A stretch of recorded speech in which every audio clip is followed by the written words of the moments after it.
From California and Virginia have a new base camp set up tonight in Turkey to help with earthquake response. Their work gets started as the State Department confirms at least 3 Americans are among the more than 20,000 people who have died in Turkey and Syria. And tonight we do have the story of 2 Bay Area individuals using their skills to help with disaster relief in Turkey. One is already on the ground in Turkey and the other leaves tomorrow morning. New at 10, KTVU's Amber Lee spoke with both to get their perspective and has more on what they're doing to provide relief. Amber? Claudine, I spoke to a doctor who is going there to treat the injured. The other person is part of a nonprofit that responds to disasters in the U.S. and other countries. For both, their work is their calling. It's a really sad scenario. In every corner that you turn, it's post-apocalyptic. This is drone video given to us by Emily Fulmer, a Redwood City native who spoke with me from Turkey. It's just unimaginable to think about how widespread something like this can be until you drive for miles and miles, and it's building after building. It's a horrifying scene. She says this footage was shot over Kahramanmaraş, the epicenter of the earthquake in Turkey.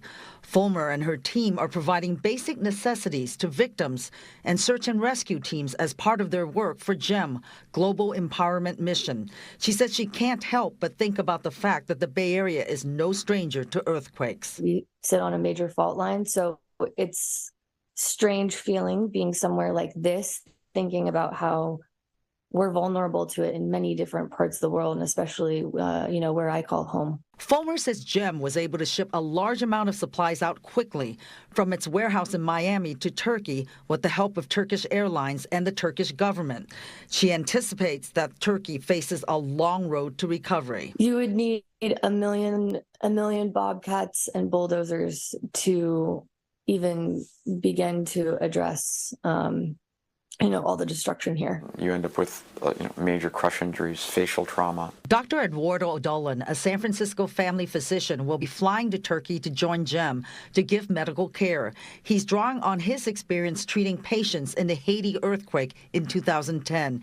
He estimates that for every death, there are 20 people injured, both physically and psychologically. You never get used to it, but I think you focus on the individual right in front of you, and you try to do as much good as you can and leverage your skill set. Dolan has traveled to Ukraine twice to help provide medical services and supplies. He says the decision to travel to Turkey was last minute. Just the sheer destruction was something that I couldn't ignore. Dr. Dolan is flying out of SFO to Turkey tomorrow morning. He will be meeting up with the folks at GEM to figure out where he's most needed. As for GEM, Fulmer tells me a team with the nonprofit anticipates being in Turkey for the long haul, perhaps a year. Claudine? Yeah, it's so overwhelming to see all the destruction and how much work is in front of them. Do they know how long they're planning to stay? I know you said the team will be there for a while, but individually, how long they'll be there helping? They're not sure, but they expect it to be a lengthy amount of time, and they said perhaps a year. All right. Thank you so much, Amber.